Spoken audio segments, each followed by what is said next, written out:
नमस्कार दोस्तों, मेरा नाम है कविता तोमर और आज हम लोग डीकेटी के माध्यम से 11th क्लास की हिस्ट्री का 4th चैप्टर पढ़ने जा रहे हैं, जिसका नाम है the central Islamic land. Islamic origin किस तरीके से हुआ और वो कैसे पूरी दुनिया में फैला। मैंने अपनी जो पढ़ाई है वो जो ग्रेजुएशन है वो हिस्ट्री में मैंने दिल्ली यूनिवर्सिटी से किया है। उसके बाद आर्ट हिस्ट्री की पढ़ाई मैंने नेशनल म्यूज़ियम से, और अभी फ़िलहाल मैं बीएड फाइनल ईयर में हूँ। जब हम इस्लाम की बात करते हैं तो जैसा कि हम हमेशा करते हैं, शुरुआत करते हैं इसके टाइटल से। तो चैप्टर का नाम ही है द सेंट्रल इस्लामिक लैंड, यानी इस्लाम का उदय और उसका विस्तार, ये चैप्टर का नाम है।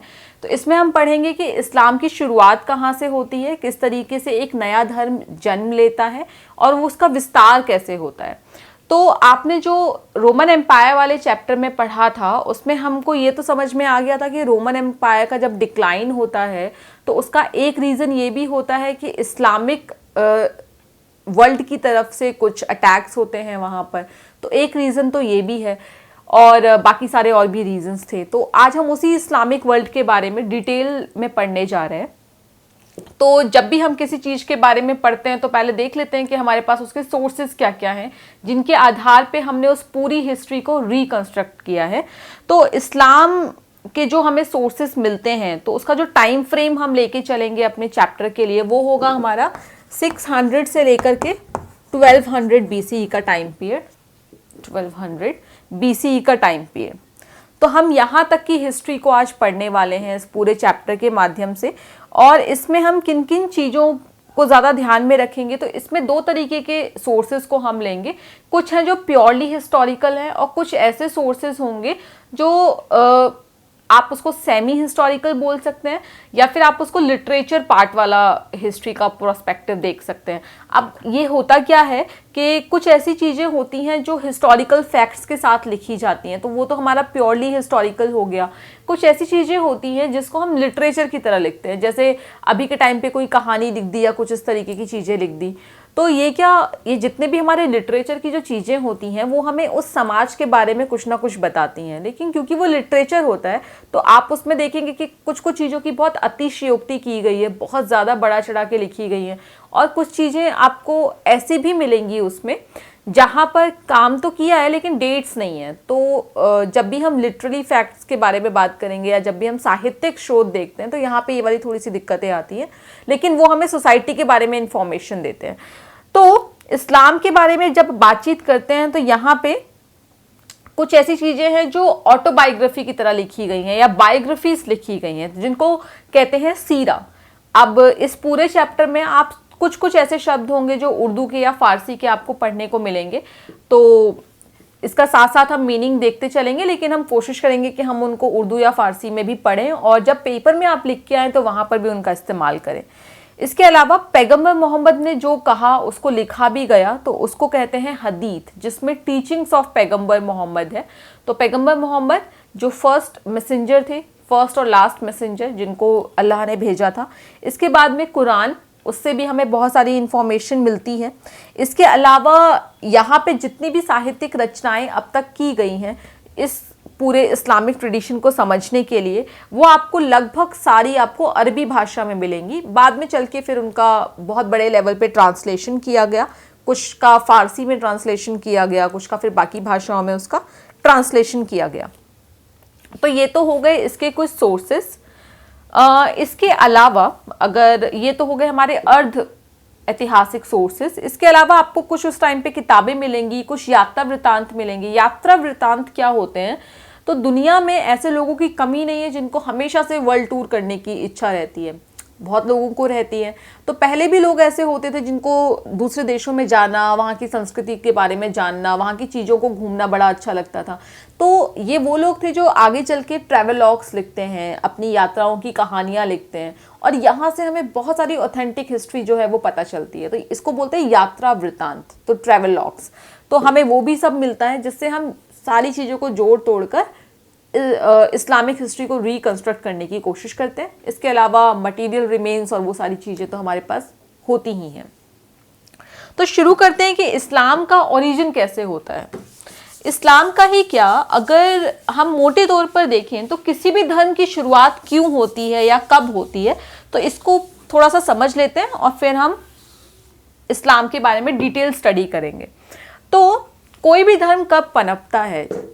बहुत सदियों से मान लीजिए कोई धर्म चलता आ रहा है और उस धर्म में बहुत सारी कमियां धीरे धीरे पैदा होने लगती हैं, जिसका कारण आप ये कह सकते हैं कि जनसंख्या बढ़ रही है, इस वजह से कुछ ना कुछ दिक्कतें आनी शुरू हो गई, या और भी बहुत सारी चीज़ें हो सकती हैं।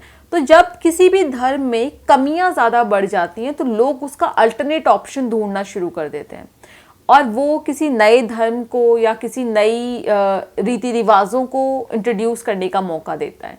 तो जैसे अगर हम एग्जाम्पल लें तो जिस टाइम पे हम देखेंगे कि हिंदू धर्म में बहुत सारी चीज़ें बढ़ती जा रही थी, जैसे सती प्रथा बढ़ गई थी, बाल विवाह था यहाँ पर, और भी बहुत सारी चीज़ें थी, वर्ण व्यवस्था बाद में धीरे धीरे जो थी वो फिक्स होती चली गई। तो ये वो कारण थे जिन्होंने मौका दिया बुद्धिज़्म और जैनिज़्म को पनपने का। तो ऐसे ही जिस दुनिया की हम बात कर रहे हैं, अरब के जो पूरे देश है उसके आसपास की जहां हम बात कर रहे हैं, तो यहाँ पे उस एक टाइम पीरियड था 7th सेंचुरी के आसपास का टाइम पीरियड, जहाँ पे सारे लोग कबीलों में बटे हुए थे। हर कबीले का अपना एक भगवान हुआ करता था, लोग उसकी पूजा करते थे। पूजा करने के 100 तरीके हुआ करते थे, आपको ये भी रिचुअल मानना है, आपको ये भी करना है, वो भी करना है, तो वो रिचुअल भी आपको पूरे करने होते थे। इसके अलावा कुछ ऐसे भी लोग थे जिनको उस कैटेगरी में ही लोग नहीं देखते थे कि आप नीची जाति से हैं या आप उस कैटेगरी में नहीं हैं, तो ऐसे भी कुछ लोग हुआ करते थे। तो जब ये सारी कमियां एक साथ जुड़ती चली गई, तब आप सोचिए कि अचानक एकाएक कोई आदमी आया और उसने आपसे कहा कि छोड़िए ऐसे धर्मों को जो आपकी इज्जत ही नहीं करते और हम अपना नया स्टार्ट करते हैं। और उस अपने नए में क्या होगा, आप जैसे चाहे वैसे पूजा करें, बहुत नॉर्मल कुछ टेक्निक बना दी ताकि सब लोग आसानी से कर पाएँ। और कैसा हो, जब क्योंकि अभी जो लड़ाई है वो इसी बात की है ना कि हमारे देवी देवता कौन से हैं, हर कुल का या हर कबीले का अपना देवता, फिर उसकी मूर्तियां कहाँ रखी जाएंगी, हमारी यहाँ पे क्यों नहीं रखी है, लड़ाई तो इसी बात की हो रही थी। तो फिर कोई आया और उसने कहा कि एक काम करते हैं कि हम इस मूर्ति का झंझट ही खत्म कर देते हैं, क्योंकि ईश्वर तो फॉर्मलेस होता है। तो कुछ इसी तरीके की टीचिंग लेकर एक नया धर्म पनपा और इसलिए वो बहुत जल्दी उस पूरे एरिया में फल फैल गया। और क्योंकि बहुत आसान सी शर्तें थी उसको मानने की, बहुत आसान सी पूजा पद्धतियां थी, तो लोगों को उसको अडॉप्ट करने में भी ज़्यादा टाइम नहीं लगा। तो इस तरीके से शुरुआत होती है किसी भी नए धर्म की। अगर आप देखेंगे तो आपको जो रूट लेवल जो मिलेगा, जो कॉज मिलेगा, वो लगभग यही होता है हर एक नए धर्म की शुरुआत का। तो अब बात करते हैं इस्लाम की। 112 के आसपास यानी कि 612 ईस्वी में पैगंबर मोहम्मद जो हैं वो खुद को खुदा का संदेशवाहक जो है वो घोषित कर देते हैं, मतलब वो बता देते हैं कि I am the messenger of God. अब जब वो ये बताते हैं तो उसके बाद में अब ऐसा नहीं होता है कि अचानक लोग किसी की भी चीज़ पर यकीन करना शुरू कर दें। मतलब अगर मैं ही बोलूं कि ईश्वर ने भेजा है किसी काम से और उस तरीके से, तो लोग नहीं मानेंगे। लेकिन यहाँ पैगंबर मोहम्मद की बातों पर विश्वास करने के लोगों के पास बहुत सारे कारण थे। और जो मैंने आपको पहले बताया कि इतनी ज़्यादा अनस्टेबिलिटी वहाँ पर चल रही थी, तो लोगों को विश्वास करना थोड़ा आसान हो गया। ऊपर से प्रॉफिट मोहम्मद या पैगंबर मोहम्मद का जो काम था, जिस तरीके से वो काम करते थे लोगों के बीच में रहकर उनकी मदद करना, तो जब उन्होंने ये डिक्लेयर किया कि I am the messenger of God, तो लोगों के लिए वो आसानी से विश्वास करने वाली बात थी। 612 ईस्वी में जब वो ये डिक्लेयर करते हैं कि मैं भगवान का संदेशवाहक हूँ, तो लोग इस चीज़ को विश्वास करते हैं। और उसके बाद में वो बताते हैं कि अल्लाह की इबादत के बहुत आसान से तरीके हैं और अल्लाह तो फॉर्मलेस होता है, उसका कोई रंग रूप आकार होता ही नहीं है, तो हमें किसी भी तरीके की मूर्ति पूजा करने की ज़रूरत नहीं है। और धीरे धीरे लोग उससे अटैच होते जाते हैं। तो पहले ये जानते हैं कि पैगंबर मोहम्मद थे कौन और उनका मतलब इस तरीके से उन्होंने एक नया धर्म स्टार्ट किस तरीके से किया होगा। तो पैगंबर मोहम्मद जो थे, उनकी जो फैमिली अगर आप देखेंगे तो वो लोग सौदागर थे, यानी वो लोग व्यापारी थे और अरबी भाषा उनको आती थी और अरब के ही थे वो व्यापारी थे, अलग अलग जगहों पे जाते थे। तो उन्होंने बहुत सारे जगहों की धार्मिक रीति रिवाज भी देखी इस पूरे अपने यात्राओं के दौरान और जो उनके चाचा जी थे वो तंबाकू का व्यापार किया करते थे, प्रॉफिट मोहम्मद उनके साथ जाया करते थे। तो इस तरीके से उन्होंने दुनिया के बहुत सारे हिस्सों में बहुत सारी अलग अलग चीज़ें देखी, अलग अलग धर्म देखे, अलग अलग संस्कृति की चीज़ें देखी, जहाँ से उनको बहुत सारे नई नई चीज़ें पता चली। फिर अरब के लोग उस टाइम पर पूरे अरेबियन जो पूरा एक इलाका है वहाँ के लोग उस टाइम पर कबीलों में बटे हुए थे, छोटे छोटे कबीलों में ये लोग आपस में बटे हुए थे। हर कबीले का एक शेख होता था, यानी कि एक हेडमैन होता था, और वो जो शेख होता था उसी के द्वारा सारे पारिवारिक संबंध वगैरह जो हैं वो तय किए जाते थे। और वो जो शेख होता था वो शक्तिशाली भी होता था, यानी वो फिजिकल स्ट्रेंथ में बहुत मजबूत होता था, बुद्धिमान भी होता था, तो उसके पास लगभग सारी क्वालिटीज़ होती थी। और उसके अलावा वो मुरब्बा भी होता था। ये मुरब्बा क्या होता है? ये होता है उदारता, मतलब ऐसा आदमी जो थोड़ा दयालु भी हो, उदार भी हो। तो ये कुछ ऐसे गुण थे जो हर कबीले के शेख में होते ही होते थे। हर कबीले के अपने देवी देवता होते थे और वो उनकी पूजा या उपासना किया करते थे। तो जो देवी देवता होते हैं, जो पत्थर के जो देवी देवता होते हैं, उनको सनम बुलाया जाता है, बुत, तो उनको सनम बुलाया जाता है। अब यहाँ पे आप उनको गाना भी याद आ रहा होगा, कौन सा? पत्थर के सनम। खैर, तो बुत होते थे और वहाँ पे उनके ऊपर कुछ ना कुछ चढ़ावा चढ़ाने की आदतें चली आ रही थी। और ये वो भी टाइम था जब लोग नोमैडिक एम्पायर की तरह भी घूम रहे थे। नोमैडिक मतलब कबीलों, खाना बदोश कबीलों की तरह भी कुछ लोग घूमा करते थे, शहर शहर जाना और वहाँ पे काम करना। प्रॉफिट मोहम्मद जो थे उनका भी अपना एक कबीला हुआ करता था और उस कबीले का नाम था कुरैश कबीला। ये जो कबीला था ये मक्का में रहते थे ये लोग, और वहाँ का जो मुख्य धार्मिक स्थल था उसके ऊपर इनका पूरा नियंत्रण था, इस कबीले का। और वो जो धार्मिक स्थल था जहाँ पे हर कबीले के बुतों को रखा जाता था, हर कबीले के देवी देवताओं के बुतों को रखा जाता था, उसको काबा कहा जाता था। और मक्का के बाहर के कबीले जो थे सारे के सारे वो काबा को बहुत पवित्र मानते थे और यहाँ पे इबादत करने के लिए, पूजा करने के लिए आया करते थे और हज करने के लिए भी आते थे। ये हज क्या होता है? धार्मिक यात्राएं। जैसे हम लोग मतलब हम लोग से मतलब है कि जैसे अलग अलग धर्मों में अलग अलग तरीके की यात्राएं होती हैं। तो हिंदुओं में आप देखेंगे कि अमरनाथ की यात्रा है, वैष्णो देवी की यात्रा है। तो ऐसे ही इन कबीलों में उस टाइम पर जो अरब के जो आसपास के कबीले थे जहाँ पे उन लोगों ने अपने देवी देवताओं को रखा था काबा में, उसकी यात्रा को ये लोग हज बुलाते थे। तो ये धार्मिक यात्राएं होती थी। आगे चल के इसका इस्लाम में बहुत बड़ा रोल हमें देखने को मिलेगा। मक्का जो है वो एक ऐसी जगह है जो यमन और सीरिया के बीच में थी, तो इसका पॉलिटिकल इंपॉर्टेंस इसकी बहुत ज़्यादा थी। तो ये व्यापारिक रास्ते में बीच में पड़ा करती थी, तो इसलिए इसकी इंपॉर्टेंस दोनों तरीके से बढ़ गई। एक तो रिचुअलिस्टिक तरीके से भी मक्का की इंपॉर्टेंस और पॉलिटिकल इन्फ्लुएंस से भी। और काबा को एक ऐसी पवित्र जगह यानी हरम माना जाता था जहाँ पर हिंसा पूरे तरीके से वर्जित थी। वर्जित मतलब निषेध, नहीं कर सकते। तो वहाँ पे हिंसा पूरे तरीके से वर्जित थी और जितने भी लोग वहाँ पे यात्रा करने आया करते थे उनको सुरक्षा दी जाती थी, उनके साथ कोई मारपीट ना हो, कोई लूट ना हो, उस तरीके की चीज़ें। तीर्थ यात्रा और व्यापार जो थे वो एक दूसरे से कांटेक्ट करने का साधन बनते चले गए। तो लोग तीर्थ यात्रा करने आते थे, कुछ लोग व्यापार करने वहाँ पे आते थे। यही वजह है कि मक्का का जो इलाका है वहाँ पे बहुत सारे रीति रिवाज जो थे वो आपस में जुड़ गए। बहुत सारी चीज़ें जो थी एक्सचेंज होने का मौका मिला उन लोगों को। और यहीं से इस चीज़ की भी बात उठी कि जो लोग जिनको थोड़ा सा निम्न कैटेगरी का या थोड़ा जिनको निचले श्रेणी का माना जाता था, जिनके भगवानों के बुतों को काबा में रखने की परमिशन नहीं थी, वो लोग खुद को बहुत हीन महसूस करते थे। ऐसे ही लोगों का एक ग्रुप तैयार करते हैं प्रॉफिट मोहम्मद।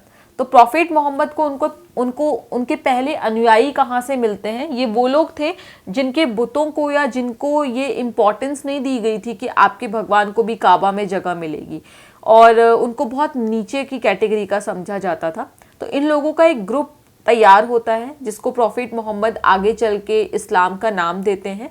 और जो भी आदमी इस्लाम धर्म को अपनाएगा फिर उसके लिए कुछ छोटे छोटे रूल्स बनाए गए। ये रूल्स इतने आसान थे कि इसको अडॉप्ट करना बहुत इजी हो गया। जैसे फॉर एग्जांपल कि 5 बेसिक नियम बनाए गए थे जिसके आधार पर आगे चल के इस्लाम जो है वो बड़ा होता है या बढ़ता है। ये 5 बेसिक रूल्स क्या हैं? नंबर 1 कि आपको दिन में 5 बार नमाज अदा करनी होगी, इबादत करना यानी नमाज पढ़ना। उसके अलावा आप क्या करेंगे, खैरात बांटना, चोरी ना करना, साल में एक बार हज की यात्रा करना, जो आगे चल के आप देखेंगे कि जीवन में एक बार करना ज़रूरी हो गया। पहले साल में एक बार करना ज़रूरी हुआ करता था। अब क्योंकि इस्लाम जो था वो बहुत सारे देशों में फैल गया, तो लोगों के लिए ये आसान नहीं होता था कि वो हर साल आके हज की यात्रा करें। बहुत सारे कारण होते हैं, इकोनॉमिकल रीज़न भी होते हैं, कुछ पॉलिटिकल रीज़न भी होते हैं। तो इस वजह से आगे चल के इसको जीवन में एक बार करने की घोषणा कर दी। उसके अलावा कि अपनी आय का कुछ हिस्सा आप दान करेंगे, जैसे 10%, 8%, वो सब उसमें 5 आपके प्रिंसिपल्स में उसको शामिल कर लिया। झूठ ना बोलना भी उसी का एक हिस्सा था। तो इस तरीके से प्रॉफिट मोहम्मद जो हैं वो अपनी चीज़ों को आगे फैलाना शुरू करते हैं। लेकिन क्योंकि एक नया धर्म पनप रहा था, तो वो लोग जो पहले से पूजा पाठ की पद्धतियां अपनी इस्तेमाल करते आ रहे थे काबा वाले इलाके में, मक्का वाले इलाके में, इनमें जो सबसे इम्पॉर्टेंट जो ग्रुप रहा वो यहूदियों का रहा।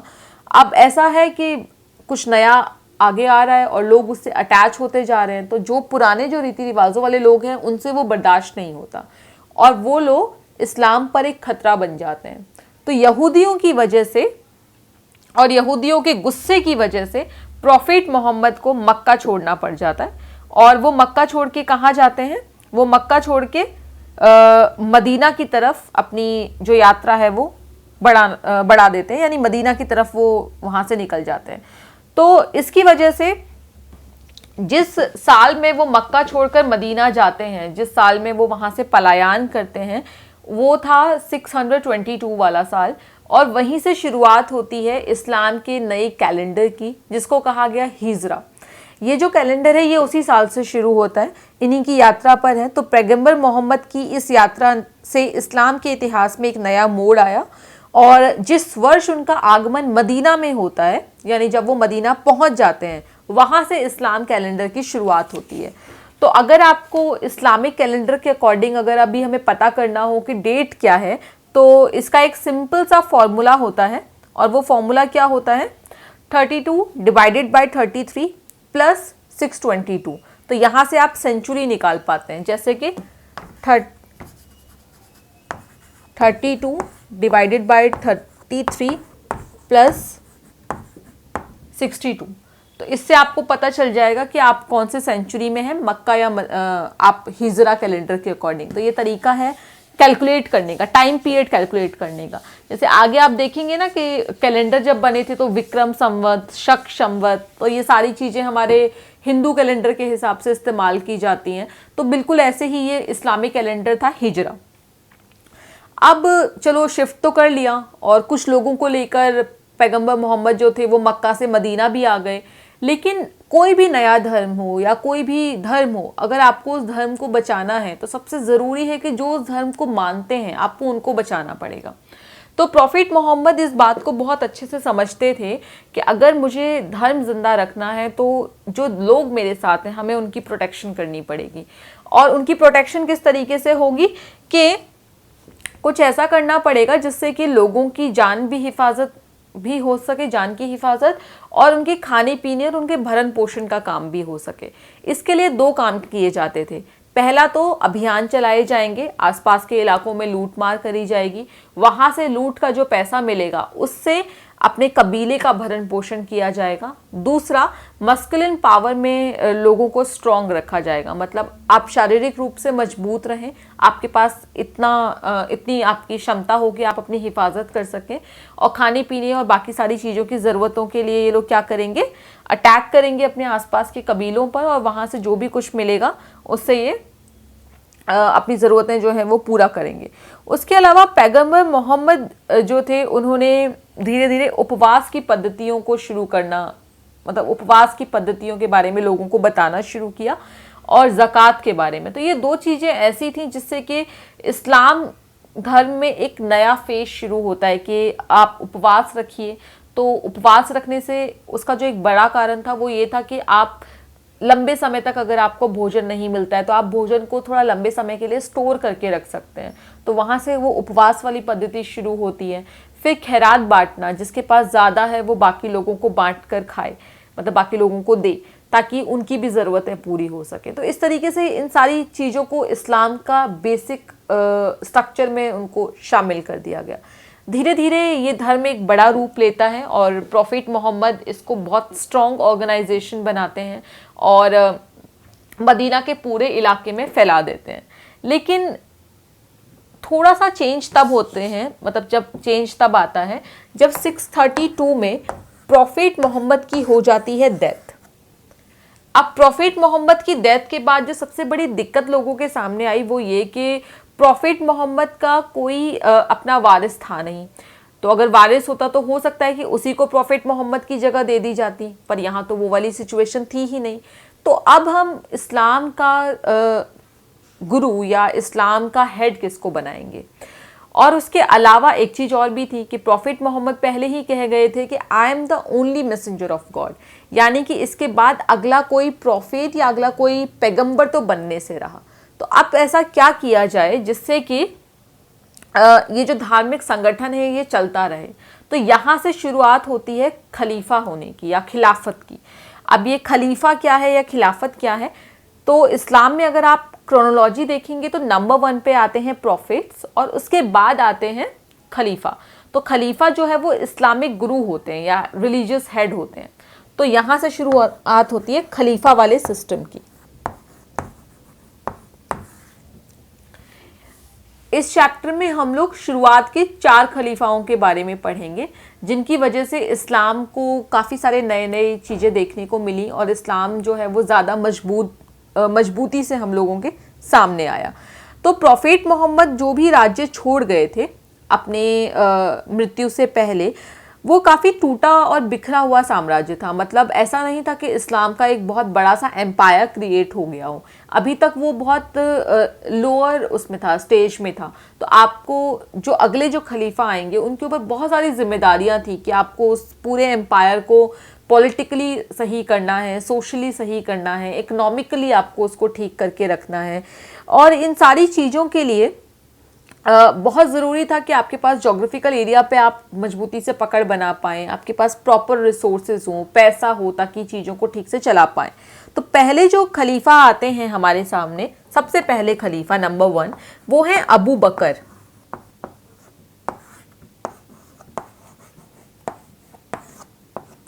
ये जो अबू बकर हैं इनको इस बात की, मतलब इस बात का पूरा इल्म था, पूरा ख्याल था कि हमें बहुत शांति से और बहुत अच्छे से साम्राज्य को संभालना होगा। इस वजह से ये बहुत सारे अभियान करते हैं, अभियान भी करते हैं और विद्रोहों को भी ख़त्म करते हैं। मतलब जो इन्होंने जो अपना अभी तक एम्पायर बनाया था, अगर उसमें कोई विद्रोह करता था तो उसको ख़त्म करना और बहुत सारे और अभियान भेजना दूसरे देशों में, दूसरी जगहों पर, ताकि उन जगहों को जीत कर और उनको अपने साम्राज्य में मिलाया जा सके। उसके बाद में अभियान करके जो भी जगह जीती जाती थी वहाँ पहले उसको लूटा जाता था और फिर उसकी लूट के आधार पर अपना साम्राज्य को, उसकी जो इनकम होती थी उसको बांट दिया जाता था। तो ऐसे बहुत सारे अभियान चलाए गए। तो खलीफा के नेतृत्व में बाजेटाइन पे भी ऐसा ही एक अभियान चलाया गया जिसके बारे में हमने पिछले चैप्टर में देखा था कि रोमन एम्पायर का जो लास्ट फेज जो रह गया था बाजेटाइन एम्पायर के रूप में, वहाँ पे इस्लाम का अभियान पहुंचता है और वो लोग उसको लूटते हैं, पूरा ख़त्म करते हैं उस एम्पायर को और फिर वहाँ से आते हैं। तो ये एक तरीका था इनका वेल्थ एक्वायर करने का। बाजेटाइन एम्पायर में उस टाइम पर ईसाई मत बहुत ज़्यादा बढ़ावा ईसाई मत को वो लोग दिया करते थे, क्योंकि जो उनका जो एम्परर था वो भी ईसाई था। तो इसकी वजह से भी ईसाइयों में और इस्लाम धर्म में यहाँ से लड़ाई शुरू होती है। आगे हम देखेंगे कि कैसे ये धर्म युद्ध का एक पूरा मामला बन जाता है और कैसे वहाँ पे डिवीज़न होता है बाद में। तो एक तो यहाँ से शुरुआत होती है, यहाँ से टकराव शुरू होता है ईसाई मत में और इस्लामिक मत में। इसके बाद में अबू बकर कोशिश करते हैं कि एक रिलीजियस और एक पॉलिटिकल स्टेबिलिटी वो लोग ला सकें अपने पूरे साम्राज्य में, लेकिन देखते हैं कि लगातार 3 अभियान जो थे वो सफल रहते हैं, जिसकी वजह से काफ़ी बड़ा एरिया अब इनके पास में आ जाता है। इसमें सीरिया हो गया, इराक, ईरान और मिस्र वाला जो इलाका है वो पूरा मदीना के नियंत्रण में ये लोग ले लेते हैं, जिसकी वजह से यहाँ पे नई तरीके की नीति और लोगों में बहुत जोश आ जाता है, क्योंकि एम्पायर बढ़ता जा रहा है तो धार्मिक जोश आ जाता है। और इसकी वजह से ये कोशिश करते हैं कि आसपास के जितने भी इनके धार्मिक वो लोग हैं जिनसे इनकी लड़ाइयाँ चल रही हैं उनको दबाया जा सके या उनको ख़त्म किया जा सके। तीसरे जो खलीफा आते हैं वो हैं उस्मान। अच्छा, अबू बकर के बाद में उमर एक और खलीफा बनते हैं, सेकंड खलीफा उमर। उमर के टाइम पर भी इसी तरीके के सैन्य अभियान चलते रहे। उमर के टाइम पे बहुत ज़्यादा पॉलिटिकल स्टेबिलिटी वाली चीज़ें आई। अबू बकर ने काफ़ी सारे अभियान तो किए, लेकिन जीत उतनी उसके हिस्से में नहीं आई। उमर ने बहुत सारे अभियानों को सफलतापूर्वक ख़त्म किया। उमर के बाद जो तीसरे खलीफा आते हैं, और तीसरे खलीफा की खास बात ये रही कि इन्होंने कोशिश करी कि जितना एम्पायर इकट्ठा कर लिया है अब तक उसको स्टेबल बनाया जा सके। तो इन्होंने कोई बहुत सारे अभियान ज़्यादा करने की कोशिश नहीं करी, लेकिन उन्होंने कोशिश करी कि जो भी हम लोगों ने एम्पायर जीता है उसको हम लोग स्टेबिलिटी प्रदान कर सकें। तो उस्मान का टाइम पीरियड कंपैरेटिवली बाकी दोनों ऊपर के खलीफाओं से थोड़ा ज़्यादा स्टेबलाइज्ड टाइम पीरियड था। यहाँ से फिर इन लोगों ने पॉलिटिकल ढांचा बनाने की शुरुआत करी, जिसमें जिले का जो अध्यक्ष होता था, स्टेट का जो अध्यक्ष होगा, उसको गवर्नर बनाया गया। फिर कबीलों के मुखियों को एक अलग उपाधि दी गई जिसको अशरफ कहा जाता था। फिर एक पूरा ट्रेजरी सिस्टम तैयार किया गया, राजकोष पूरा तैयार किया गया। उसके अलावा यहाँ पे अब टैक्स इकट्ठा करने की एक टेक्निक तैयार करी गई। और फिर धीरे धीरे जब इनका राजनीतिक स्टेबिलिटी कंप्लीट हुई, तब फिर विस्तार की बात जो है वो शुरू करी गई। उस्मान जो थे, उस्मान का जो ताल्लुक था वो भी कुरैश कबीले से ही था। और यही वजह रही कि उस्मान को बहुत सारे लोग ज़्यादा पसंद करते थे, क्योंकि उनके प्रॉफिट मोहम्मद के साथ थोड़े ज़्यादा क्लोज रिलेशनशिप थे। उस्मान की मौत के बाद में जो चौथे खलीफा बनते हैं हमारे, वो हैं अली। लेकिन अली को खलीफा बनने की बहुत बड़ी कीमत चुकानी पड़ी। वो ये कि अली को खलीफा बनने के लिए या उनको खलीफा बनाने के लिए पूरे इस्लाम में एक मत नहीं था। कुछ लोग चाहते थे कि अली जो है वो खलीफा ना बने, कुछ लोग चाहते थे कि वो बने, और इसकी वजह से अली की मृत्यु हो जाती है। मृत्यु क्या, उनकी हत्या हो जाती है। तो उनको कुछ लोग मार डालते हैं, और यहाँ से शुरुआत होती है इस्लाम में दो धाराएं, जहाँ से इस्लाम दो भागों में बंट जाता है, शिया और सुन्नी। तो अली ने बहुत सारे अभियान भी लड़े, अली ने कुछ युद्ध भी लड़े, और इन युद्धों की वजह से इस्लाम के बीच की जो खाई है वो और गहरी होती चली गई, क्योंकि अली ने हर उस इंसान को दबाने की या हर उस ग्रुप को दबाने की कोशिश करी जो उनके खिलाफ थे। और इस चक्कर में मुसलमानों के अंदर गृह युद्ध जैसी स्थिति हो गई, और ये दरार इतनी गहरी हो गई कि आगे चल के यहाँ पे डिवीज़न हो जाता है, और यहीं से बन के निकलते हैं शिया और सुन्नी। इस्लाम में चौथे खलीफा जो बने अली, तो अली के टाइम पर ये देखा जाता है कि उस्मान और अली के बीच में खिलाफत की जो लड़ाई थी वो बहुत गहरी होती गई, और अली की मौत के बाद तो ये खाई लगभग ना पटने वाली खाई हो गई, जिसमें शिया और सुन्नी का बंटवारा हो जाता है। इस डिवीज़न के बाद में दो तरीके के मत अब यहाँ पे प्रचलित हो गए। एक तरफ वो लोग हैं जो उस्मान के वंशजों को आगे खिलाफत के उसमें लाना चाहते हैं, कड़ी में लाना चाहते हैं, और दूसरी तरफ अली के जो बेटे थे हुसैन, उनको खलीफा बनाए जाने की बात चल रही थी। और यहाँ से इस्लाम का डिवीज़न अलग रास्तों पे चलना शुरू हो जाता है। और इसके बाद हम देखते हैं कि इस्लाम जो अब तक खिलाफत की नींव पर चल रहा था, धीरे धीरे एक राजवंश का आकार ले लेता है। और इसके बाद में खिलाफत ख़त्म होने के बाद एक बड़े राज परिवार का, एक बड़े राजघराने का उदय होता है, जो है उमैयद राजवंश, जिसकी स्थापना होती है 750 ईस्वी में। तो 750 ईस्वी तक आते आते उमैयद राजवंश की स्थापना हो जाती है। और उमैयद राजवंश की स्थापना के साथ इस्लाम का एक नया दौर शुरू होता है, जिसमें बाइजेंटाइन एम्पायर तक के एरिया को कब्जे में के अंदर ले लिया जाता है, और ईरानियों की जो शान और शौकत वाली जो ज़िंदगी थी, उस तरीके का कुछ एम्पायर अपना एक कंस्ट्रक्ट किया जाता है। तो हम ये देखेंगे कि सत्ता के जैसे ही सत्ता का एक तरीके से सुदृढ़ीकरण होता है, उसका स्टैब्लिशमेंट होता है, उसके बाद में जो पोस्ट है, जो चीज़ें हैं, वो लगभग जन्म के आधार पर बनाई जानी शुरू हो गई, यानी हेरिडिटरी का सिस्टम यहाँ से शुरू हो जाता है और उमैयद राजवंश जो है वो एक शक्ति के रूप में बनकर सीधा सामने आता है। तो अब क्या है कि अब तक जो इस्लाम था या अब तक जो इस्लामिक ग्रुप्स थे वो सिर्फ धर्म पर आधारित थे। अब क्योंकि एक राजनीतिक रूप ले लिया है उस धर्म ने, तो अब वो जो इस्लामिक स्टेट है वो सिर्फ धर्म पर आधारित नहीं होगा। अब उसको चलाने के लिए, उस इस्लामिक स्टेट को चलाने के लिए सैनिकों की ज़रूरत होगी, शासन कला की ज़रूरत होगी। तो वफादार सैनिकों का ग्रुप बनाया जाएगा जिसमें सलाहकार रखे जाएंगे। उसके बाद में तारीखें लिखवाई जाएंगी, यानी डॉक्यूमेंट्स, स्टेटमेंट्स लिखवाए जाएंगे, क्रॉनिकल्स वगैरह। और उसके लिए शानदार लिपिकों को रखा जाएगा जिनको लिखना आता हो, जिनको समझना आता हो, पढ़ना आता हो। तो ऐसे अधिकारियों को शामिल करने की जो प्रथा है वो धीरे धीरे उमैयद शासकों के द्वारा शुरू होती है। उमैयद जो थे, हालांकि वो शान और शौकत की ज़िंदगी जी रहे थे और इधर उन्होंने बाइजेंटाइन एम्पायर की तरफ भी कब्जा कर लिया था, तो यहाँ से इन लोगों ने बहुत सारी चीज़ें नई नई सीखी। लेकिन उसके बावजूद भी ये कोशिश करते थे कि अगर राज्य में शांति स्थापित करने की बात आती थी तो ये हमेशा राज्य की शांति के नाम पर धर्म का इस्तेमाल करते थे और इस तरीके से ये लगभग सारे विद्रोहों को दबा लिया करते थे। उमैयद के जो एक शासक रहे अब्द अल मलिक, उन्होंने क्या किया, उन्होंने और उनके उत्तराधिकारियों ने अपने साम्राज्य को मजबूत बनाने के लिए सिक्कों का चलन शुरू किया। तो ये दिनार चलाया करते थे, सोने का जो सिक्का होता था उसको दिनार कहते थे और चांदी का जो सिक्का था उसको दिरहम कहा करते थे।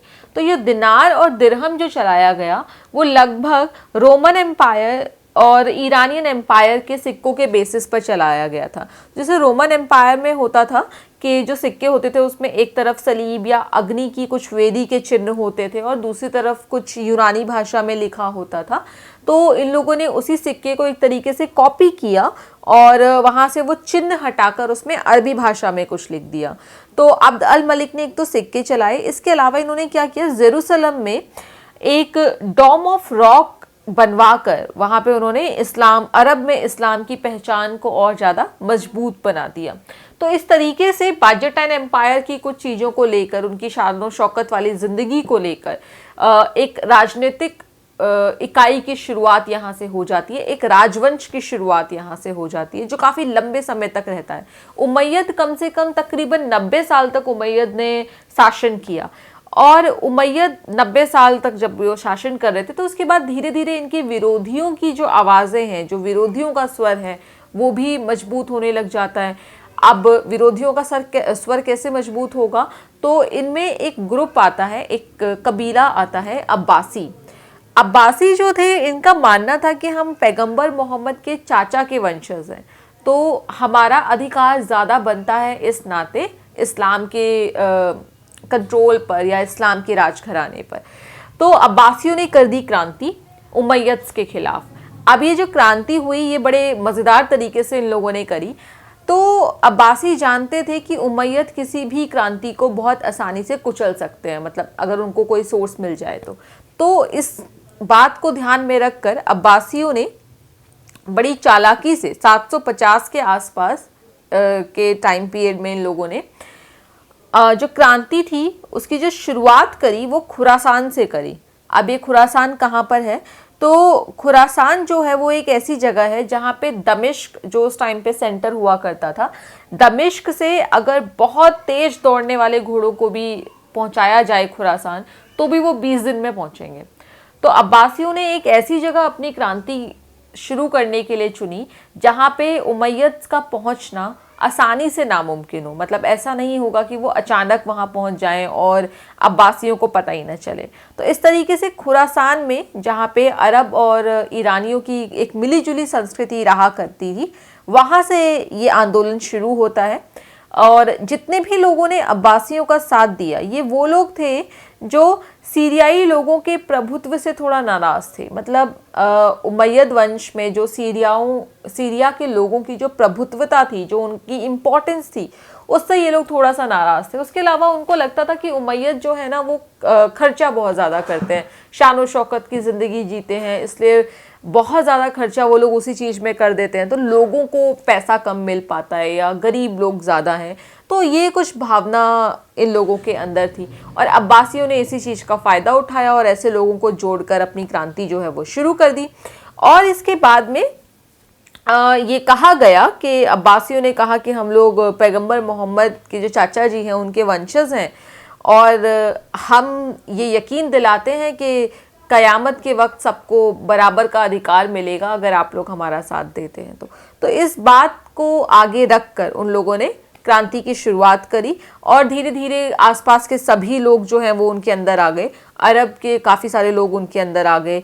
और क्योंकि ईरानी संस्कृति इस टाइम पे ज़्यादा फल फूल रही थी और जो मुख्य तौर पे जो इस्लामिक कल्चर था वो उतना ज़्यादा हाईलाइट नहीं हो पा रहा था, तो इन सारी चीज़ों को ध्यान में रखकर इस क्रांति को आगे बढ़ाया गया। क्रांति सक्सेसफुल रही और इसके बाद में अब्बासी जो थे वो सत्ता में आ गए और अब्बासियों ने करीब करीब 200 साल तक जो है वो रूल किया। लेकिन अब्बासियों ने भी बिल्कुल उसी तरीके से शान और शौकत में रहना बाद में शुरू कर दिया जैसे कि उमैयद रहा करते थे। तो मोटे तौर पर हम कह सकते हैं कि सिर्फ राजनीतिक ढांचे में सत्ता की अदला बदली हुई थी, बाकी शान और शौकत वाली ज़िंदगी और उन सारे तरीक़ों में कोई बदलाव नहीं आया था अब्बासियों के आने से भी। तो करीब 200 सालों तक ये लोग बड़े आराम से रूल करते रहते हैं, लेकिन इस बीच में कुछ कुछ परेशानियां आनी शुरू हो जाती हैं। अब जैसे अब्बासियों ने अपना लिंक जो था वो पैगंबर मोहम्मद के चाचा जी से जोड़ दिया, तो ऐसे ही कुछ फातिमिद्स भी आ गए। अब ये फातिमिद्स कौन थे?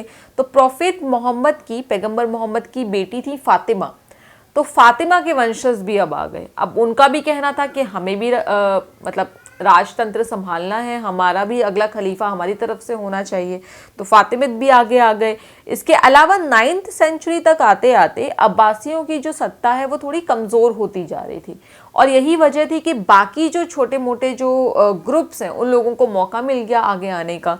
तो जब ये सत्ता थोड़ी सी कमज़ोर होती जा रही थी तो इस सत्ता के कमज़ोर होने के पीछे एक बड़ा कारण ये भी था कि अरब और ईरान के जो समर्थक थे उनके बीच में आपस में बनती नहीं थी। मतलब अब्बासियों की सेना में कुछ लोग अरब के भी थे, कुछ ईरानी भी थे और इन लोगों के बीच में आपस में ज़्यादा तालमेल नहीं बन पाता था और इसकी वजह से इनमें लड़ाइयाँ होती रहती थी। 1810 तक आते आते तो इन लोगों में लड़ाई कुछ ज़्यादा ही बढ़ गई, जहाँ पे इनका एक खलीफा हुआ करते थे हारून अल रशीद। हारून अल रशीद और उनके जो बेटे थे उनमें और अमीन और मामून के समर्थकों के बीच में लड़ाई झगड़ा जो है वो शुरू हो जाता है और इस गुटबंदी की वजह से अब्बासियों की जो सत्ता है वो पूरी हिल जाती है। अब जब अब्बासियों की सत्ता हिल जाएगी तो वहाँ पे किसी नए राजवंश को पनपने का मौका मिल जाएगा। तो इसी तरीके से अब्बासियों की सत्ता हिलती चली गई, धीरे धीरे छोटी छोटी ट्राइब्स जगह जगह पे कब्जा करती चली गई और अब्बासियों के पास में एक छोटा सा एम्पायर जो था वो बचा रह गया बस खाली। और ये भी बाद में छिन जाता है उनसे बुहावी नाम के एक अलग राजवंश के द्वारा, जिसने बगदाद पर कब्जा कर लिया और अब्बासियों के पास से उनका जो सेंट्रल लैंड था वो भी चला जाता है और इस तरीके से हम ये कह सकते हैं कि अब्बासियों की सत्ता जो है वो वहीं पे ख़त्म हो जाती है। लेकिन जो ये बुहावी राजवंश है ये थोड़ा सा चालाक निकलता है और ये लोग क्या करते हैं कि इनको ये पता था कि कल को अगर अपना कोई खलीफा खड़ा करेंगे तो अब्बासी वापस कोई ना कोई क्रांति कर देंगे, तो सिर्फ नाम मात्र के लिए अब्बासियों के खलीफा को ही खलीफा रहने देते हैं, बाकी राज व्यवस्था अपने तरीके से चलाना शुरू कर चुके होते हैं। तो क्योंकि अब इस्लाम के ट्रेडिशन थोड़ा चेंज भी हो गया था, इससे पहले तो ये था कि जो धर्म गुरु होगा वही सब कुछ संभालेगा, सारी सत्ता संभालेगा, सब कुछ संभालेगा। लेकिन अब क्योंकि जब ट्रेडिशन बदल गया तो धर्म गुरु जो है वो सिर्फ धार्मिक मामलों तक और वो भी बहुत लिमिटेड जगहों तक सीमित रह गया। इसके अलावा बाकी सारी चीज़ें सब राजतंत्र और शाही तंत्र के पास चली गई थी। तो इसलिए खलीफा कोई भी बने इस बात से अब कोई ज़्यादा फर्क पड़ता नहीं था इस्लाम में। तो खिलाफत को समाप्त ना करना, खलीफा उन्हीं की तरफ से रहने देना और चीज़ों को चलाते जाना, ये बुहावी राजवंश का अपना एक तरीका था, क्योंकि उनको पता था कि बहुत ही जल्द फातिमा के समर्थक भी आने वाले हैं और अगर वो लोग आएंगे तो फिर वो खिलाफत वाली लड़ाई और मजबूत मतलब थोड़ी ज़्यादा इन लोगों के लिए परेशानी वाली हो जाएगी। तो इधर एक तरफ ये लोग रूल कर रहे थे, दूसरी तरफ फातिमा के जो लोग थे उन लोगों ने, मतलब फातिमा के जो वंशज थे उन लोगों ने भी लड़ाई शुरू कर दी और मिस्र और उसके आसपास के इलाकों को इन्होंने जीतना शुरू कर दिया। और वहां पे इन्होंने फातिमा के नाम से एक नए राज्य की स्थापना करी जिसको फातिमी खिलाफत कहा गया, मिस्र और उसके आसपास के एरिया को जोड़ तोड़ कर। और इस सल्तनत की शुरुआत जो करी गई थी ये उस दिन करी गई थी जिस दिन मंगल ग्रह का उदय हुआ था, मतलब ये माना जाता है कि उसी दिन मंगल ग्रह का उदय हुआ था। और हम देखते हैं कि 950 ईस्वी से लेकर के और 1200 के बीच में इस्लाम में बहुत सारे परिवर्तन होते हैं, अलग अलग तरीके की राजनीतिक व्यवस्थाएं आपस में मिल रही होती हैं और एक भाषा को ज़्यादा महत्व दिया जाता है जो कि है अरबी, और बाकी सारे सांस्कृतिक चीज़ों में इस्लाम को मुख्य केंद्र के रूप में रखा जाता है। और 10वीं और 12वीं शताब्दी तक आते आते अलग अलग जगहों पे अलग अलग तरीके की रियासतें जो हैं वो जन्म लेना शुरू कर चुकी होती हैं। लेकिन इनको जो दिक्कत आती है धीरे धीरे, ये दिक्कत आएगी, ये आनी शुरू हो जाएगी करीब करीब 12वीं शताब्दी के आसपास, जब एक खाना बदोश कबीला इन लोगों के ऊपर आक्रमण करेगा, तो जिसके बारे में हम बाद में पढ़ेंगे। अभी क्या होता है कि 11वीं शताब्दी और 12वीं शताब्दी के आसपास इस्लाम में और ईसाइयों के बीच में कुछ लड़ाई झगड़े होने शुरू हो जाते हैं और यही लड़ाई झगड़े धीरे धीरे क्या करते हैं, धर्म युद्ध का रूप ले लेते हैं, जिसको हम इंग्लिश में क्रूसेड बोलते हैं। तो ये क्रूसेड का रूप ले लेते हैं। तो ये धर्म युद्ध आके शुरू कैसे होता है, तो मध्यकाल के टाइम पर, यानी इस्लामिक जब टाइम पीरियड चल रहा था उस टाइम पर ईसाइयों को पुस्तक वाले लोग कहा जाता था, मतलब क्योंकि उस टाइम तक इस्लाम के पास कोई ऐसा ऑथेंटिक अपना ग्रंथ कुछ था नहीं, और ईसाइयों के पास उस वक्त 2 किताबें हुआ करती थी, एक थी न्यू टेस्टामेंट करके और एक थी इंजील। ये दोनों ही किताबें ईसाइयों की धार्मिक किताबें थी, तो इसीलिए ईसाइयों को उस टाइम पर किताबों वाले लोग जो है वो कहा जाता था। और बाइजेंटाइन का जो इलाका था, जिसको फिलिस्तीन वाला जो इलाका था, जेरूसलम वाला स्पेशली जो इलाका था, वहाँ पर ईसाइयों की भी आस्था थी, इस्लाम की भी आस्था थी और भी काफ़ी सारे रिलीजियस ग्रुप्स की वहाँ पे आस्था जुड़ी हुई थी। तो जो लड़ाई शुरू होती है असल में वो उसी जगह को लेकर शुरू होती है। तो जेरूसलम में बहुत सारी ऐसी जगह हैं जिनके बारे में न्यू टेस्टामेंट में लिखा है। तो ये माना जाता है कि ईसाई धर्म के उदय के साथ वहाँ पे बहुत सारी चीज़ें जो है वो जुड़ी हुई हैं, इसीलिए ईसाइयों के लिए जेरूसलम और फिलिस्तीन जो है वो बहुत ज़्यादा पवित्र भूमि बन गई थी। और ये सारी जगह जो है वो इस्लाम के कंट्रोल में थी, तो ईसाई उसे अपने कंट्रोल में लेना चाहते थे। तो एक तो लड़ाई की ये वजह थी, दूसरी ये भी थी कि ईसाइयों ने लगभग आसपास के सारे इलाके का ईसाईकरण वो लोग कर चुके थे, जैसे कि हमारा हंगरी वाला जो इलाका है, ऑस्ट्रिया हंगरी वाला जो पूरा एम्पायर था, और भी उसके आसपास के कुछ जगह थी, उन सबका ईसाईकरण हो चुका था। सिर्फ अरब वाला इलाका बचा था जहाँ पे इस्लाम अभी भी जिंदा था। तो ईसाई चाहते थे कि वहाँ का भी इस्लामीकरण हो जाए। तो ये 2 ऐसे बड़े बड़े कारण बने, इस्लाम और ईसाइयों के बीच की जो लड़ाई है उसको और ज़्यादा एक तरीके से आप कह सकते हैं कि आग में घी डालने वाला इसने काम कर दिया। इसके साथ साथ जो पॉप थे या जो पादरी थे वो लोग क्या कर रहे थे कि आसपास में जो असंतोष पैदा हो रहा था या जो लड़ाइयाँ हो रही थी उनको रोकने की कोशिश भी कर रहे थे। ये असंतोष किस तरीके से हो रहा था, कुछ किसान वर्ग और कुछ अभिजात वर्ग के लोग जो थे वो पॉलिटिकल स्टेबिलिटी लाना चाहते थे और इसके लिए ये लोग एक अलग तरीके की राजनीतिक व्यवस्था शुरू कर रहे थे जो बहुत पहले हुआ करती थी कि लड़ाई लड़ने से और लूट मार करके उस लूट मार के पैसे से खर्च चलाकर अपना नए राज्य की स्थापना करें। कुछ इस तरीके का ये लोग एक नया सिस्टम क्रिएट करना चाहते थे और जो पॉप थे वो इस चीज़ को समझते थे कि ये आगे चल के पॉलिटिकल स्टेबिलिटी के लिए ये नुकसानदायक होगा।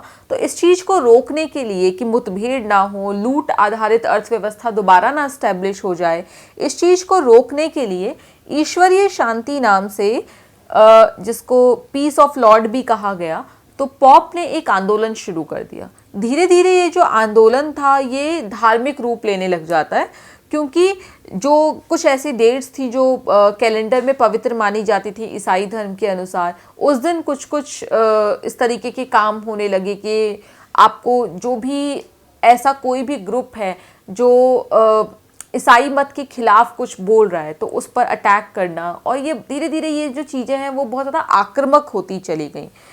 फिर एक बड़ी पॉलिटिकल घटना घटती है 1092 में। 1092 BCE में एक बड़ी पॉलिटिकल घटना घटती है जिसके बाद में लड़ाई होना यानी क्रूसेड्स होना लगभग तय हो जाता है। इस टाइम पर बगदाद में एक राजा जो थे वो शासन किया करते थे। बगदाद क्योंकि उस टाइम पर भी इस्लाम के अंडर ही था, तो एक इस्लामिक राजा हुआ करते थे सुल्तान, जो वहाँ पे शासन करते थे, जिनका नाम था सल्जुक सुल्तान। तो उनकी हो जाती है मौत। तो उनकी मौत के बाद में, क्योंकि वो इस्लाम मत को माना करते थे, तो उनकी मौत के बाद ईसाइयों को लगता है कि बाजेटाइन और उसके आसपास के एरिया को वापस से रिकैप्चर करने का इनको मौका मिल गया, और वहाँ पे दोबारा से ईसाई धर्म की नींव को जिंदा रखा जा सकता है, उसको दोबारा स्टार्ट किया जा सकता है। तो 1095 में पॉप ने बाजेटाइन सम्राट के साथ मिलकर कुछ जो होली लैंड जो कहा जाता था उसको इस्लाम से हटाने के लिए, इस्लाम के नियंत्रण से छुटकारा पाने के लिए उन्होंने वहाँ पर कुछ सीरीज शुरू कर दी लड़ाइयों की। इन्हीं को आगे चल के क्रूसेड कहा गया। तो 1095 से 1291 के बीच में बहुत सारी लड़ाइयाँ लड़ी गई। मुख्य तौर पर 3 बड़ी बड़ी लड़ाइयाँ लड़ी गई। पहला जो धर्म युद्ध होता है वो 1098 से 1099 के बीच में होता है। 1098 से 1099 यानी ये 1 साल चलता है ये पूरा धर्मयुद्ध। ये फर्स्ट क्रूसेड है, ये आपका 1 साल चलता है ये वाला क्रूसेड। और इस क्रूसेड में क्या किया गया कि फ्रांस और इटली की जो सेना है, इन लोगों ने एंटियोक और जेरूसलम पे कब्जा कर लिया, और मुसलमानों की बहुत निर्मम तरीके से हत्याएं करी गई उस एरिया को कब्जे में लेने के लिए। और इस तरीके से इन लोगों ने उस एरिया पे कब्जा करके और उस पूरे एरिया का जो नाम है वो रख दिया आउटरेमर। आउटरेमर उस जगह का नाम रखा और उस पर कब्जा कर लिया। तो यहाँ से ईसाइयों ने जेरूसलम वाली अपनी पवित्र जमीन जो है वो वापस पा ली। अब जो आगे के जो 2 धर्म युद्ध लड़े जाएंगे वो सिर्फ इस जमीन को दोबारा वापस पाने के लिए लड़े गए। तो सेकेंड जो धर्म युद्ध लड़ा गया वो 1145 से 1149 के बीच में लड़ा गया। क्यों लड़ा गया? जेरूसलम और उसके आसपास का जो इलाका जो फर्स्ट क्रूसेड में ईसाइयों ने इस्लाम धार्मिक लोगों से छीन लिया था, उसको वापस लेने के लिए सेकेंड लड़ाई लड़ी गई। और ये जो लड़ाई थी, अब क्योंकि बहुत लंबे समय से ये लोग लड़ ही रहे थे, तो इस लड़ाई में ना धीरे धीरे लोगों का इंटरेस्ट भी खोता चला गया। और 1187 में देखने को मिलता है कि तीसरा धर्मयुद्ध जब होने वाला था, थोड़े दिन पहले सेकंड धर्मयुद्ध जब होता है, तो इस धर्मयुद्ध का जो फैसला है वो इस्लाम के पक्ष में जाता है।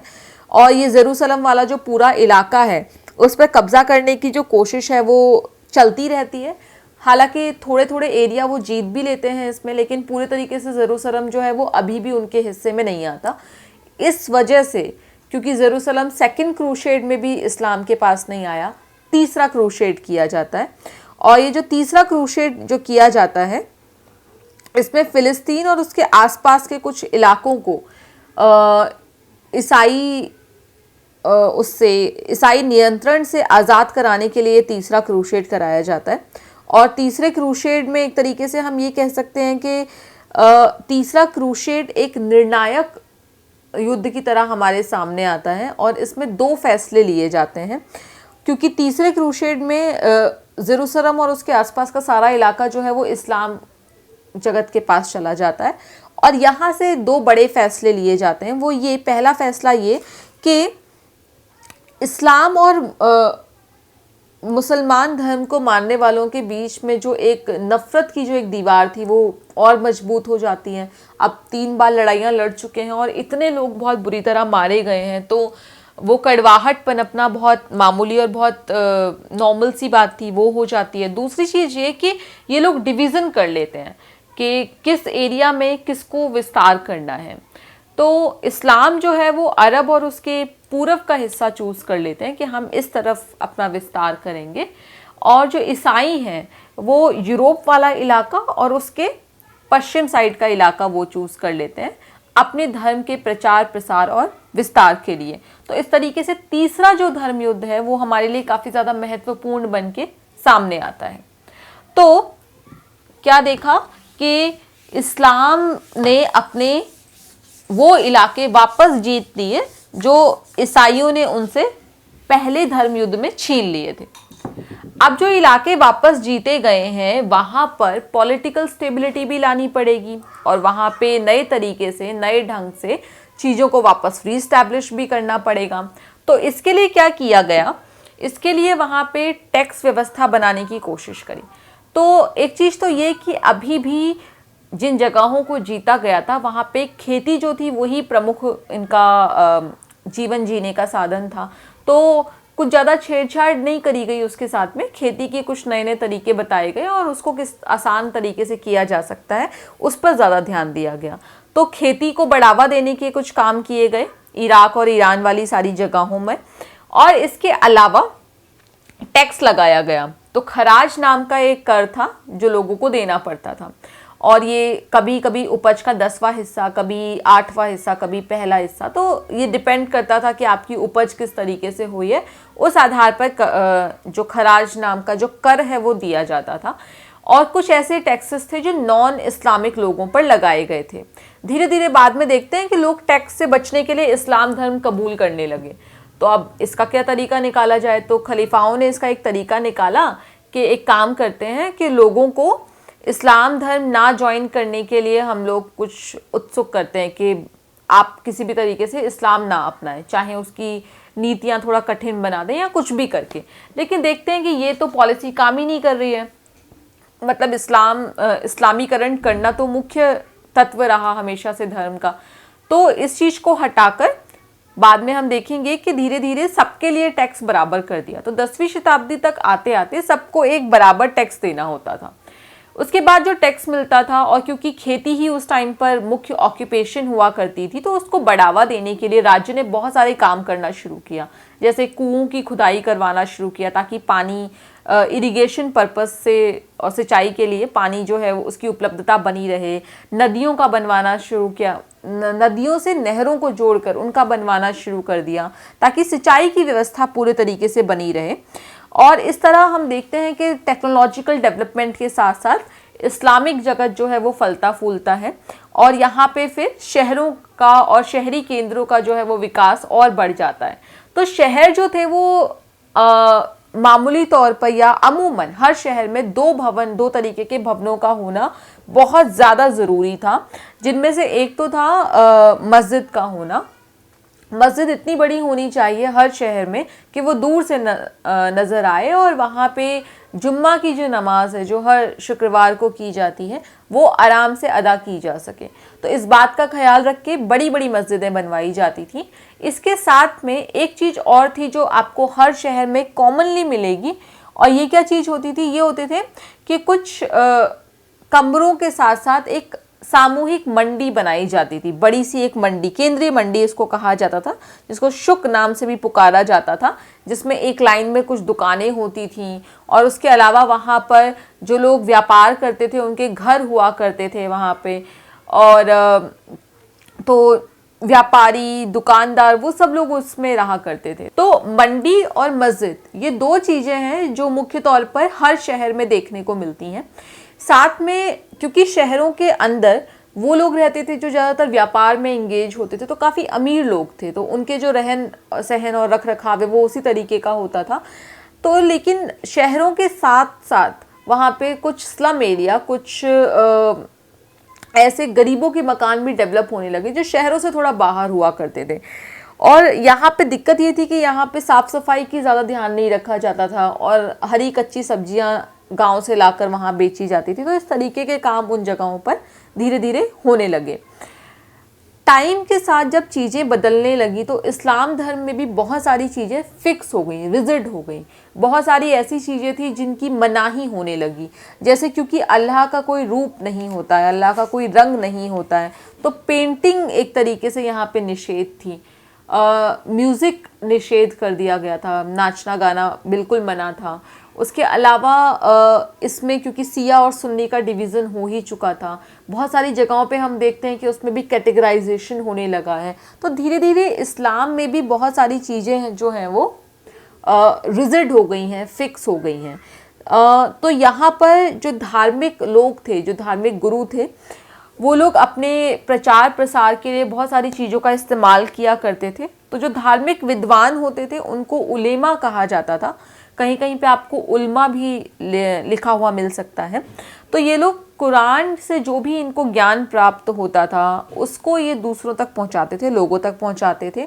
इसके साथ साथ ये पैगंबर मोहम्मद का जो व्यवहार था उसके बारे में लोगों को बताते थे कि एक आइडियल इंसान का व्यवहार कैसा होना चाहिए, तो उसको सुन्ना कहा जाता है। उस चीज़ का ज्ञान ये लोगों को दिया करते थे।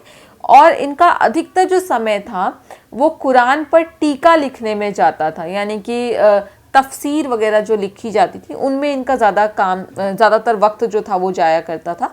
और साथ में कुछ धार्मिक कर्म कांडों में इनका समय व्यतीत हुआ करता था। तो क्योंकि धार्मिक कर्म कांड बढ़ते चले गए, जनसंख्या बढ़ ही रही थी, तो बहुत सारी चीज़ें थी जो इस्लाम में भी बदल रही थी। और इसी बदलाव के साथ एक नई चीज़ इस्लाम में शुरू होती है और ये है सूफ़ी मत। तो जैसे कि चैप्टर की शुरुआत में ही हमने देखा था कि कोई भी नया धर्म जब शुरू होता है तो उसके पीछे बहुत सारे जोग्राफिकल पॉलिटिकल फैक्टर्स होते हैं। सूफीज़म भी कुछ वैसा ही था।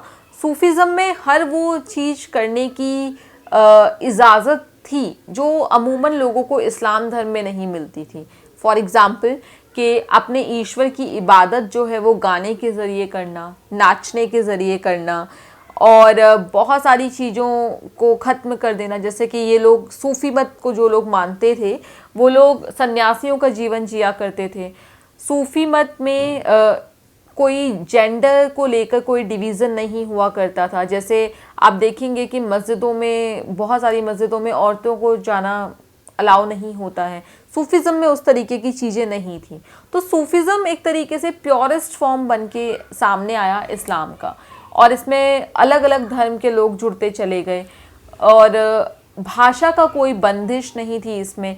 अमूमन आप देखेंगे कि जितने भी सूफ़ी संत होते थे वो कोशिश करते थे कि वो आसपास की भाषा को अपना लें और अपने सारी जो भी उनकी टीचिंग्स होती थी वो लोकल भाषा में देने की कोशिश करते थे। लेकिन इस्लाम की अपनी एक राजनीतिक स्थिरता के कारण अपनी एक भाषा थी, अरबी भाषा, जिसमें सारा काम किया जाता था, और जिसको अरबी नहीं आती है उसके लिए बड़ा मुश्किल हो जाया करता था। तो वहीं दूसरी तरफ सूफिज़म ने भाषा की बाउंड्रियों को तोड़ा, धर्म की बाउंड्री को तोड़ा, धर्म के अंदर मौजूद जातिगत व्यवस्था को उसने तोड़ने का काम किया। और यही वजह रही कि सूफ़ी मत जो है वो अरब से होते होते पूरे दुनिया में फैल गया। भारत में बहुत सारे सूफ़ी संत हुए हैं और सूफ़ी संतों के भी फिर सिलसिले हुआ करते हैं। सिलसिले मतलब ग्रुप्स होते हैं, अलग अलग नामों के ग्रुप्स होते हैं। जैसे आप देखेंगे कि चिश्ती सिलसिला आपको बहुत मिलेगा देखने को, तो शेख सलीम चिश्ती उन्हीं के उसी सिलसिले में से एक हैं। तो इस तरीके से बहुत सूरावर्दी एक सिलसिला रहा है सूफ़ी संतों का। तो सूफ़ी संत जो हैं वो जगह जगह जाते थे, वहाँ की लोकल भाषा अडॉप्ट करते थे और फिर वो लोगों तक ज्ञान पहुँचाया करते थे। तो इस तरह धीरे धीरे इस्लाम आगे बढ़ता जा रहा था, नई नई चीज़ें उसमें आती जा रही थी। इस्लाम में फिर राइटिंग्स के नए नए पैटर्न खुलने लग गए और आप देखेंगे कि बहुत सारे ऐसे यात्री थे जो अरब में रहा करते थे और फिर वो बाहर दूसरे देशों की यात्राएं करने जाते थे, तो ट्रैवलॉग्स लिखा करते थे। तो अरबी में बहुत सारे ट्रैवलॉग्स लिखे गए जिसमें बहुत फेमस रहा रिहला। तो रिहला जो है वो एक ट्रैवलर थे और मोरक्को के वो ट्रैवलर थे, इब्न बतूता। तो वो आते हैं इंडिया, और इंडिया के अलावा क्योंकि वो बड़े आप उनको ये कह सकते हैं जिज्ञासु आदमी, जिनको वर्ल्ड टूर करने की उस ज़माने में तलब लगी, तो वो निकल पड़ते हैं। पहले हज की यात्रा करते हैं और उसके बाद में वो वर्ल्ड टूर पर निकल जाते हैं। उनको भारत बहुत पसंद आया, अपने जीवन काल में वो बहुत बार भारत आते हैं और भारत आने के साथ साथ वो रिहला नाम की एक किताब लिखते हैं और जिसमें वो बताते हैं कि भारत में उन्होंने क्या क्या देखा, क्या क्या किया। तो ये सारी चीज़ें शुरुआती जो आपको टेक्स्ट मिलेंगे वो अरबी भाषा में मिलेंगे इस्लाम के। तो सूफिज़म भाषाओं की बंदिशें तोड़ता है, ये सारी चीज़ें करता है। धीरे धीरे इस्लाम जगत को एक बहुत ही खतरनाक कबीले का सामना करना पड़ता है, जिसके कारण उसकी पॉलिटिकल बाउंड्री थोड़ी ख़त्म होने की कगार पर आ जाती है, थोड़ा छोटा हो जाता है, अटैक्स बहुत ज़्यादा होने शुरू हो जाते हैं। और ये जो पॉलिटिकल कबीला है ये है खाना बदोश लोगों का कबीला। खाना बदोश वो लोग होते हैं जो एक जगह पर नहीं रहते हैं, जो मौसम के अनुसार, समय के अनुसार जगह बदलते रहते हैं और टेंट्स वगैरह में अपनी ज़िंदगी जो है वो जीते हैं। तो ये थी कहानी इस्लाम जगत की, जिसमें हमने देखा कि वो कैसे दुनिया में फलता फैलता है। अब अगले चैप्टर में हम लोग उस खाना बदोश कबीलों के बारे में पढ़ेंगे जिससे इस्लाम जगत को खतरा महसूस हुआ और धीरे धीरे इस्लाम जगत का जो टेरिटोरियल एक्सपेंशन है वो कम होता चला गया। तो तब तक के लिए आप लोग अपने अपने घरों में रहिए, रिवीजन करते रहिए। कुछ ना समझ में आए तो कमेंट करके आप ज़रूर पूछिएगा। और अगर कोई ऐसा टॉपिक है जो आपको लगता है कि इस्लाम की ओरिजिन से रिलेटेड है, जिसको थोड़ा ज़्यादा जानने की ज़रूरत है, तो वो भी आप बोल सकते हैं। नमस्ते।